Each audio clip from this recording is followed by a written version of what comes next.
What's up, y'all? This Lil WB of Slab OGs TV. Back at it again with another Slab History 101. Today I'm gonna talk about one of my favorite lines, a line that I seen coming up. Just seeing them passing by Homestead and passing by the car wash. Like I can't really just think of another. If I even seen another line during that time, being that young, 5, 6, 7, 8 years old. Like the only cars I really ever saw was the cars in my pop shop and the Baka Blueline. That's the one that's embedded in my brain to where I used to see them so much. Uh, the longevity of these guys, these cars that they put together been around for a long time and they still run, they still work. You can still maybe every blue moon catch one. I know Shannon got the car his L dog put up, so he ain't really driving that too much no more. But these guys really impacted the Nawf. They really put a staple and a stain on youngsters' minds during that time that wanted to one day ride Slab. I mean, you had BC with the station wagon on 106 and Park bouncing, you know what I'm saying, on Paul Wall sitting sideways video. Like, that's stuff that people my age remember. We remember seeing that car. That's why that car is just so legendary, and the fact that it's a station wagon. You don't see too many station wagons that's slabs, you know what I'm saying? Uh, Tool Man Tim, probably one of the cleanest Fleetwood 90, I think he had a 94. No, I think he had a 96. The cleanest 96 Fleetwood, you know what I'm saying? To me, to this day, and I'm not just saying it just because I'm biased about it, it's facts, disturbing the peace in the trunk. Uh, OG swangers on there, Pop Doge, Cobalt Blue. I think one time he told me that the last time that car was painted, because I saw it I saw it a couple months ago, but one time he had it in the garage, and I'm just looking at the car. I'm like, man, this car's still clean to this day, you know what I'm saying? And he told me last time he painted it might have been 20 years ago, 15, 20 years ago. So, that just the test, that just shows, how the way people put their cars together back then, those was put together to last for a long time. You got a lot of people nowadays that they'll put cars together and they might not last that long because they really not taking their time. They not, taking effort, money to just really just sit and think like, man, this is gonna be a machine that's gonna be on the streets and I want to kill these boys and ooh, I can't wait to pull out, you know what I'm saying? And be killing the streets and want somebody to remember me, you know what I'm saying? Even though we put these cars together, for ourselves, but at the same time, it's a reflection of us, so even like Baka, you had Baka who had the blue Regal. I think it was red at first. He bought it from somebody from the south side, if I'm not mistaken. Uh, Baka's a legendary name on Homestead, for people who remember him, putting together a lot of cars, and would bring a lot of people together from my understanding. Like he set the blueprint for the North, bringing people together and bringing these lines together. Uh, then you got Baby and Goo. Baby and Goo is like this. You can't say one without the other. You can't see one without the other. Back in the day when they had them boss hogs. For somebody who got an untrained eye, they would think that, man, these cars the same thing. Why they got two cars? It's the exact same, but the details in their cars, that set it apart.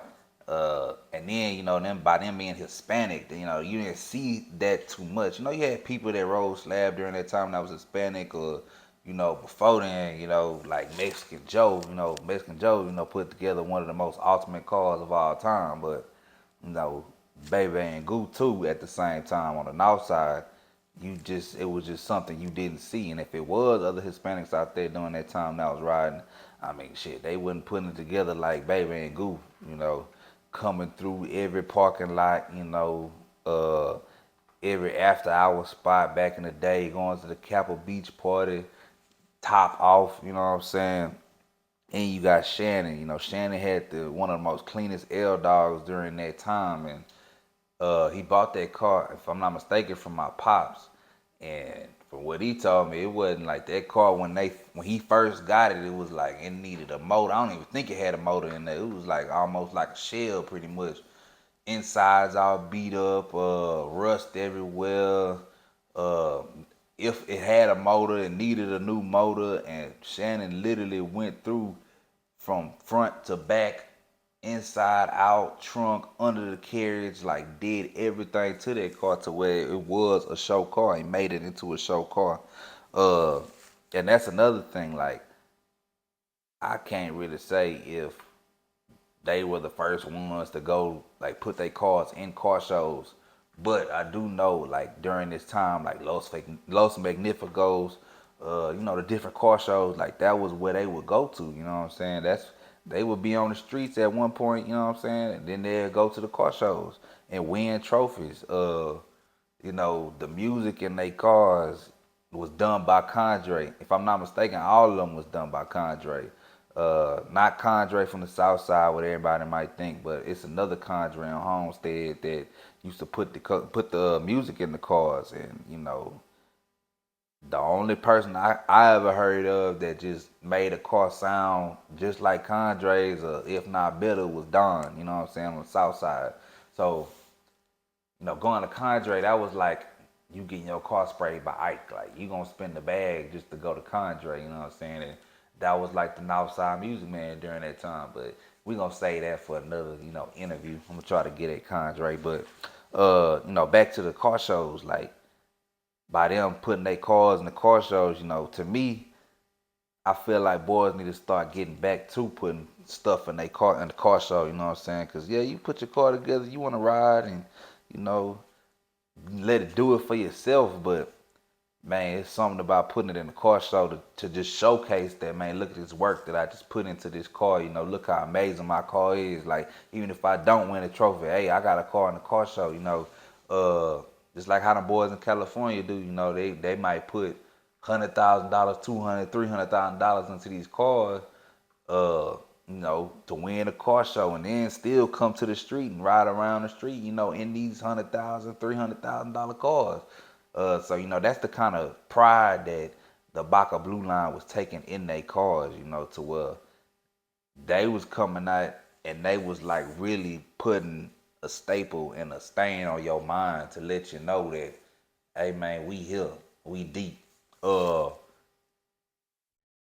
can honestly say, now this might just be my opinion, my biased opinions, but you know, the Baka Blueline is probably one of the most important lines that you have to know when it comes to the Slab history. During this time, you got the Fourth Ward Red Line during this time, Southwest Guerrillas. You know what I'm saying? You got the I think during this time too, Walson's Orange Line. You know what I'm saying? I don't know if well, yeah, you obviously you had the green team, you know what I'm saying, whether it was Fontaine, Fifth Ward, you had the green line out there, so the gold line, but you see it's a lot of, they have a longevity in this. So yeah, they probably put their first blue car together and like made it a solidified that it was a line in the early 2000s, late 90s, but they lasted for a very long time, almost to 2012, and they cars still around. So I think Big Baby got most of them. I think he bought most of them. Uh, I guess just to just collect that history. Them cars is history. So man, shout out to the Baka Blueline, for just holding it down and just really, inspiring me. You know what I'm saying? I wouldn't would be doing what I'm doing right now. You know what I'm saying? If I didn't see people like the Baka Blueline coming through, inspiring me. So man, this Slab OGs TV. Let me know what you think. Let me know who you think your favorite slab line is of all time, or just a line that you feel like is important to know your history on. Uh, yeah, it's Slab OGs TV, Slab History 101. I'm gonna keep bringing these to y'all. You know what I'm saying? Y'all let me know who I should do next, who you think I should do, and if I got something wrong. You know what I'm saying? I ain't really just give out too much facts in this video. I kind of just want to show my appreciation to them boys. Just let them know. Get them they flowers while they here. So, man, shout out to the Baka Blueline, RP Baka. You know what I'm saying? That cobalt blue to me. You know what I'm saying? Even to this day, if I see a blue and it don't match that blue, like I don't know. It don't sit right with me. Like it don't look right to me because I was so used to seeing that color blue. You know what I'm saying? So, man, the Slab OGs TV, we out.